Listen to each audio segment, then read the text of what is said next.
Agora me diz, verdadeiramente, como você se sente quando você compra? Será mesmo que você sempre se sente muito feliz? Ou você é aquela pessoa que compra e fica com vergonha e esconde as coisas que comprou pra ninguém ver que você tá comprando de novo? Ou você é aquela pessoa que compra e depois sente culpa, porque sabe que tem algo igualzinho no seu guarda-roupa? No vídeo de hoje a gente vai falar sobre como evitar compras por impulso, tanto no formato online, que é o mais fácil de todos, quanto no presencial. Fica comigo até o final do vídeo que a gente vai ter uma estratégia, um exercício prático para você fazer.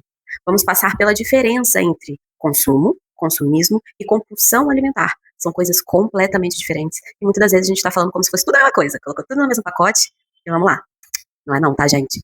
Oi, prazer, eu me chamo Silvia, sou psicóloga e consultora de imagem e estilo. Eu falo que, na verdade, eu trabalho com estratégia de imagem, não só para a pessoa se posicionar, mas para ela se relacionar com ela mesma. E ali a gente faz esse link entre a psicologia, que eu atuo com ela no consultório, e com a consultoria de imagem, que eu trabalho aqui através do online e com atendimentos presenciais. Então vem comigo, que tudo aqui tem muito embasamento técnico, teórico.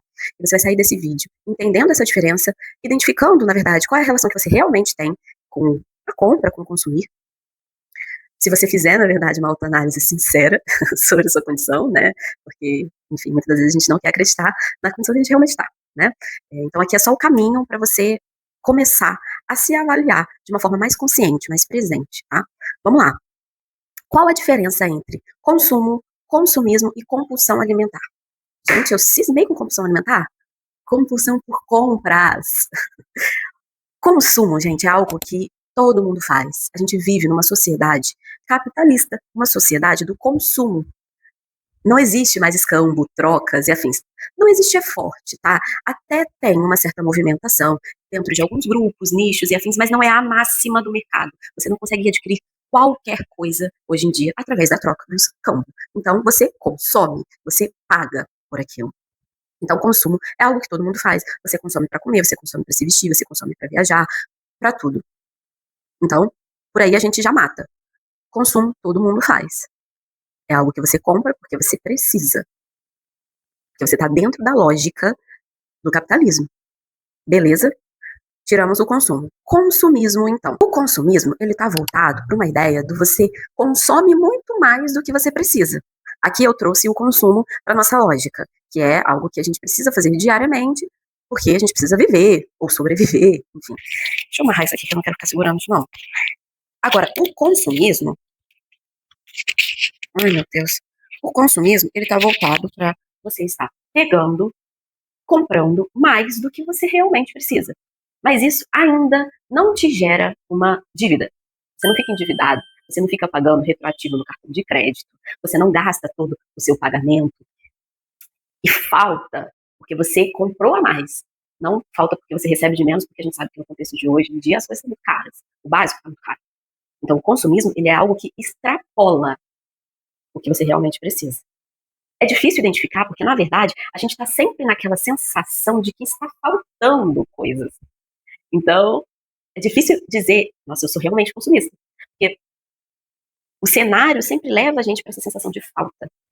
De, poxa, eu queria aquela coisa e não tenho. Queria aquela blusa, eu não tenho. Esse sapato eu não tenho. Eu queria viajar para tal lugar e eu não estou indo. Então, essa sensação de que não está no lugar, as coisas não estão devidamente no lugar, passa a ideia de que, eu não sou consumista. Talvez você seja. O ponto-chave que sai daqui do consumo. O consumismo é você estar endividado por conta desse consumo. Você gasta mais e poupa menos. Beleza? Chegamos aqui na mesma página. Agora, a compulsão por compras, ela já é considerada dentro do CID, né? Ali onde tem as numerações, as siglas, sendo bem generalistas, dos transtornos, ela é considerada um transtorno. E aqui, quando a gente traz a palavra transtorno, a gente leva, sabe, para aquele gatilho, aquele ponto do é uma doença. E isso gera uma barreira para a pessoa realmente identificar que, bom, talvez esse processo que eu tenho com compras já está doentio. Ninguém quer assumir isso, realmente é algo difícil, né? Até de se identificar, a própria pessoa identificar, né? O profissional não, mas a própria pessoa é muito difícil. É difícil a gente dizer que a gente é consumista. Mas a partir do momento que a gente ficou com um celular na mão, um tablet, um notebook, de fácil acesso, rede de internet, N aplicativos que pisca lá, Estamos no portal 9 do 9, vamos comprar promoções, frete grátis, cupom, nananana. A gente está começando a se dar conta, quando a campainha toca, e chega mais uma coisa. De que talvez a gente esteja comprando demais. E aí chega uma coisa, às vezes que tá quebrada, ok, é fácil de trocar. Fácil, é tudo muito fácil. Gente, eu vou trocar aqui, isso aqui tá bem incomodando, peraí. Tá, gente, acho que foi, hein. Melhor aqui, acho que o áudio até fica melhor, não sei. Acho que foi. E aqui, vou retomar. Eu não tô fazendo nenhuma ofensa ou crítica direta a nenhuma marca específica, não. Porque o neuromarketing tá aí, o marketing tá aí para influenciar realmente a gente a comprar, né? Antes, o que estava a tantos transportes de distância, shopping, uma loja, agora tá aqui, na palma da nossa mão. E se você acha que o neuromarketing ele atua só na loja, só no shopping, você está muito enganado. Ele trabalha os 5 sentidos. Os 5 sentidos. Até mesmo no celular. Gente, é uma coisa assim, surreal. E aí, a gente acaba caindo, muitas das vezes, né? Porque muitas das vezes a gente não precisa. A gente cai ali na narrativa do marketing. Então, o que seria o transtorno de compulsão por compras? Ele está muito voltado, sim, a comprar mais do que precisa, se endividar por isso, até aqui, ó, essas duas coisas configuram consumismo. O que faz esse salto do consumismo para compulsão por compras é o fato de que a sua vida passa a girar em torno da compra. Você fica realmente viciado em comprar. Tudo que você faz, tudo que você pensa, como você se movimenta, é para comprar. E aqui a gente tem um clássico modus operandi, que é compro, vivo aquela euforia, e aí bate a vergonha. Você chega e você esconde o que você comprou. Porque, meu Deus, de novo comprando. Mas ao mesmo tempo, quando você abre aquele guarda-roupa depois, cheio de coisas, muitas das vezes na sacola você fica tão feliz. Você fica ali admirando aquilo. Aquilo ali te retroalimenta. Você fica ali, ó, circundando aquele vício. Deu pra entender? Então passamos por essas diferenças entre consumo, consumismo e compulsão alimentar. E agora a gente vai entender como que funciona esse mecanismo da compra. Isso eu sei bem. Eu pego ali o celular, clico 2 cliques, coloco lá meu cartão de crédito, divido em 10 vezes, então às vezes eu paguei R$ 1.200 na compra toda, mas, na verdade, eu paguei 10 vezes de 120. Não foi R$ 1.200. É esse o enredo que a gente faz. Eu falo a gente porque eu também muitas das vezes caio nessas armadilhas. Por isso que é importante a tomada de consciência, que eu vou trazer um exercício prático um pouquinho mais adiante para você fazer. Para você validar, analisar ali, ter a consciência, a ludicidade não, a lucidez da sua função. O consumo hoje em dia, a compra, ela está muito voltada para uma perspectiva de alívio. Ao mesmo tempo que a gente tem o alívio, a gente tem a ideia do merecimento. Fato é que a vida não tá fácil, gente. Mas não tá fácil para mim, não tá fácil para você, não tá fácil, não dá pra dizer para ninguém, porque eu acho que tem uma parcela ali que tá fácil. Que tá fácil. Mas pra grande maioria não tá. E o neuromarketing, gente, começou a obra. Meu pai. Ele acaba usando dessa dinâmica, vou ter que segurar de volta, olha que Deus, pra induzir a compra. Então você entra naquela lógica de trabalhei tanto, eu mereço. Nossa, hoje foi um dia tão difícil, eu mereço. E aqui eu tô falando de compras, não precisa ser necessariamente roupas e afins. Às vezes você tem um vício em algo em específico, ou às vezes é em algo de comer, entende? Qual é ali o seu vício? Ou o que te leva para esse lugar? Às vezes você nem tá no ponto do vício, mas sempre que bate uma dificuldade, uma angústia, uma frustração, você busca o alívio em tal coisa. Muitas das pessoas que têm compulsão alimentar buscam esse alívio na comida. O alívio e o merecimento são duas palavras que estão aterradas nessa ideia de consumo. Isso tudo nos leva a algo que a gente vem vivenciando muito aqui nas redes sociais, que é a dificuldade em viver, em ouvir, em experienciar a construção. A gente quer as coisas assim. E a construção, ela passa por dificuldades, ela passa por gasto de energia. A dopamina no final de algo que é construído é muito maior até. Mas será que a gente tá com esse tempo para esperar? E aí, o neuromarketing vem e nos dá uma aula de que não estamos. A gente quer um vídeo curto, a gente quer o resumo, a gente quer o alívio. E quando a gente fala em alívio, a gente está falando alívio em relação a uma emoção. Gente, aqui tá o pivô de praticamente tudo. É algo que a gente trabalha muito, inclusive, na clínica, né? Na minha atuação como psicóloga. A emoção. O que o pensamento, o que a atitude, o que aquela fala te desperta emocionalmente. E quando a gente fala de emoção aqui, e tenta fazer o link com o consumir a partir do merecimento, a partir da ideia do merecimento, quando a gente fala eu mereço, a gente se volta para aquela coisa que a gente vai comprar, a garrafa d'água. Eu mereço isso. Eu mereço. Trabalhei tanto. O trabalhei tanto ainda não é a emoção. Mas aí a gente foca nisso. A frase acaba aqui. Eu mereço porque eu trabalhei muito. Eu mereço porque hoje foi um dia difícil. Difícil por quê? Então a gente acaba focando no objeto a ser comprado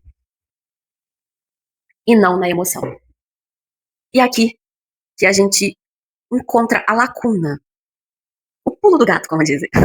Se a gente passa a olhar para a emoção, avaliar a emoção, tornar ela realmente consciente, a gente inicia um percurso para evitar compras por impulso, porque você consegue entender o enredinho ali, ó. Começa com essa introdução, se desenvolve assim e conclui na compra. Quando você tem essa consciência dessa narrativa, você consegue driblar muito do que o marketing opera. Driblar as compras por impulso. Venho aqui então com as dicas. Deixa eu até pegar. Dica 1. Tente minimizar o máximo possível. Repara, o máximo possível. O acesso à publicidade e propaganda. Caraca, difícil, hein? É, gente, é difícil, porque eles estão macetando a gente.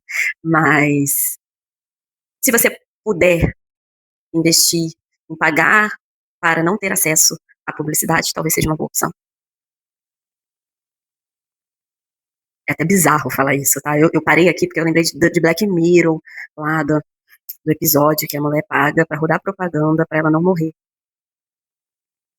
Não sei se vocês já assistiram, não vou falar mais, não vou dar mais spoiler, mas é essa a lógica. A propaganda, ela entra dentro da sua cabeça.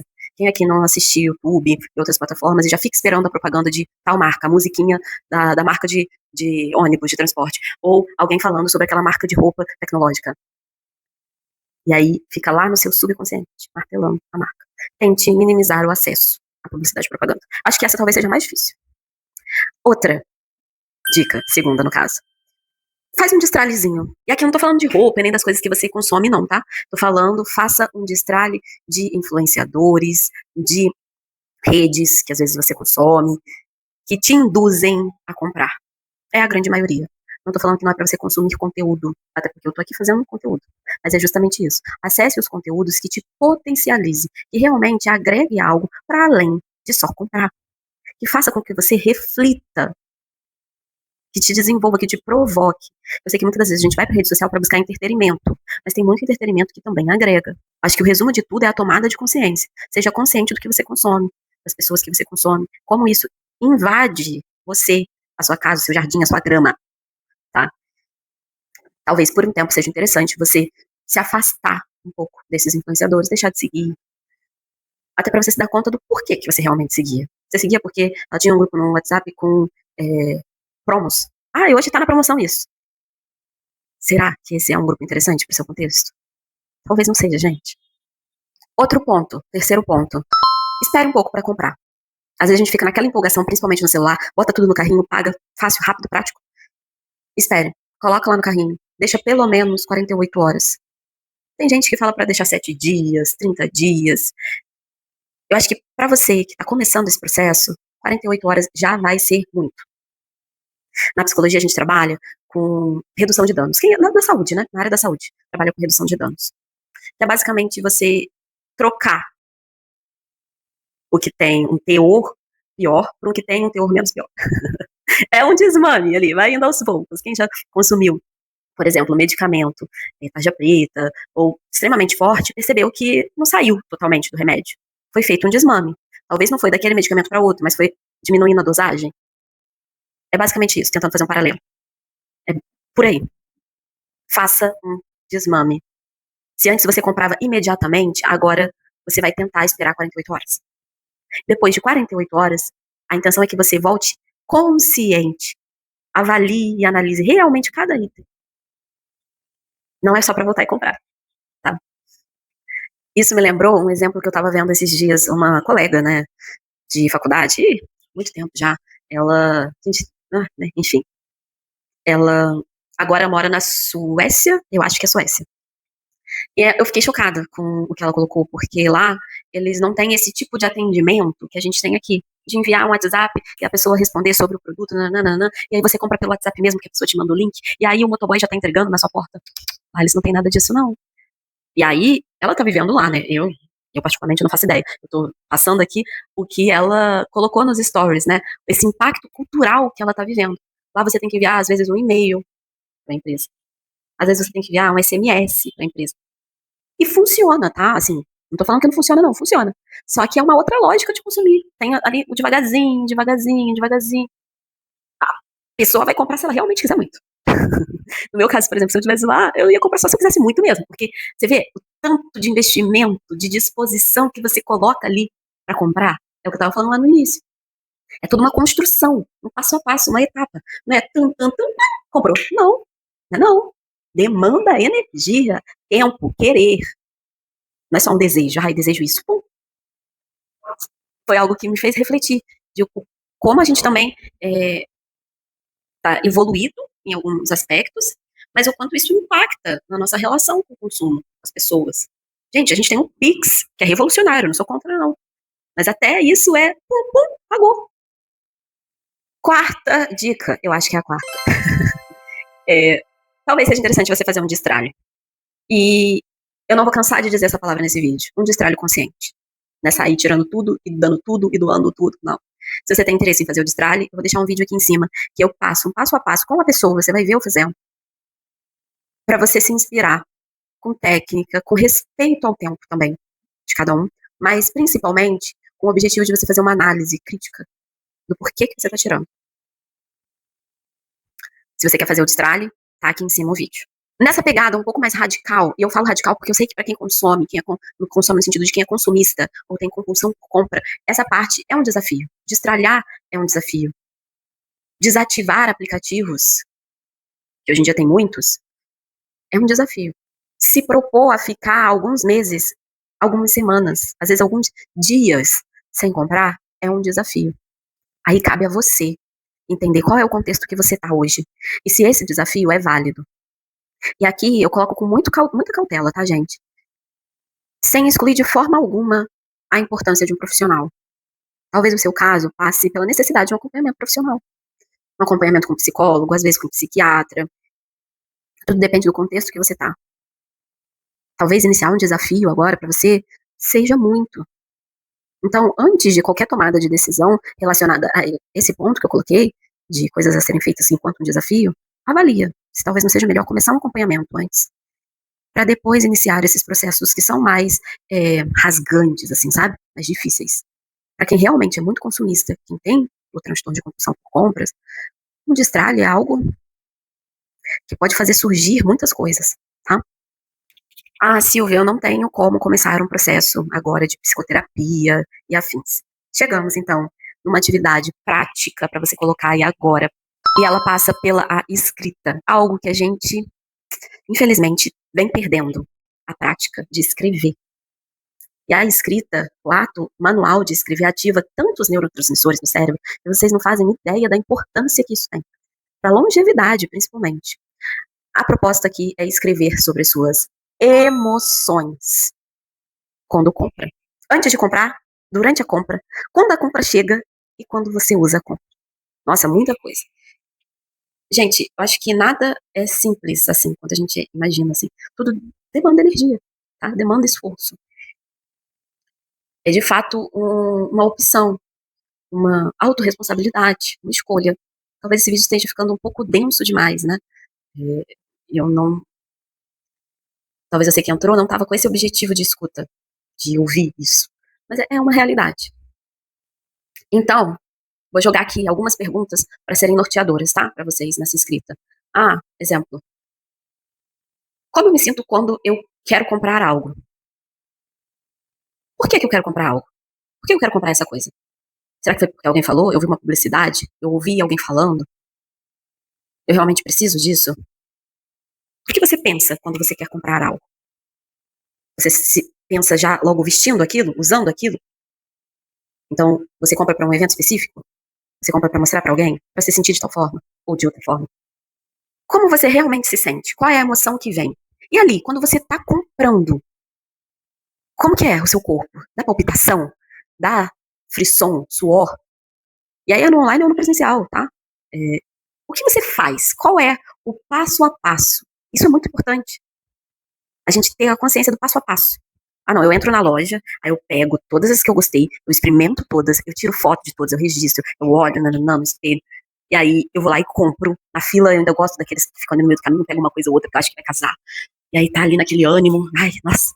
Quando eu passo o cartão, eu fico feliz. É isso. Qual é o passo a passo da sua compra? E quando é online? Como que é? Anote, registre. Depois que você comprou, como você se sente quando a peça chega? Ah, eu gosto de abrir, tem aquele negocinho de ficar estourando. Eu particularmente adoro aquele negocinho de ficar estourando. Apesar de eu não comprar muito, eu quase não compro, na verdade, mas eu adoro aquele negocinho de ficar estourando. Quando não vem, eu fico chateada, tá? Ainda mais eu que quase não compro coisas, quando não vem, eu fico esperando, ainda mais quando é livro. Eu consumo muito livro, né? É, como que é? Como você se sente quando chega, você abre o embrulho e vê que tem um negócio ali, ou vê que não tem um negócio ali? Escreve, registra. Depois que tá lá no seu guarda-roupa, você guarda no saco mesmo? Você gosta de ver o saco lá? A sacola da loja, a marca da loja? Ou não, você arruma tudo assim direitinho e fica ali namorando a peça, experimenta várias e várias vezes durante dias diferentes? Registra. Tenha lucidez do seu processo. E aqui falando agora com vocês, eu falei do livro e lembrei. Talvez seja interessante lá naquelas dicas que eu passei antes, você, na lógica da redução de danos, você trocar, ao invés de comprar X coisas que não me agreguem nada, só acumula, vou comprar um livro para eu ler, para me desenvolver, ou um curso. E aqui não é trocar uma coisa pela outra, sabe? Troquei um vício por outro, não é isso. Na lógica mesmo de trocar algo que é ruim por algo menos ruim. E aí você vai evoluindo até realmente conseguir equilibrar essa lógica do consumismo. Você vai comprar um curso, mas vai se propor a terminar o curso antes de comprar outro. Ou comprar um livro antes de comprar o outro. Investir em autoconhecimento, em autodesenvolvimento. É algo extremamente crucial e pode ser um diferencial nessa sua caminhada do consumismo. Inverter a lógica do consumir algo, às vezes supérfluo, que nem a necessidade, que realmente é só um desejo. E eu não tô falando que a gente não pode consumir coisas que a gente deseja, não, porque a gente tá desejando o tempo todo coisas. Mas é na lógica do vício. Por que não trocar aquele potinho que você compra para guardar mantimentos, que você tem vários potinhos de plástico de guardar mantimentos, por um livro sobre finanças, ou um livro sobre as emoções, sobre não ser perfeita. Se você chegou até aqui comigo, deixa o seu like. Fiz esse vídeo com muito carinho, com muita dedicação, porque eu vi que tem ali uma demanda de vocês que chegaram até a mim com esse assunto. Se inscreve no canal e a gente se vê no próximo. Beijos.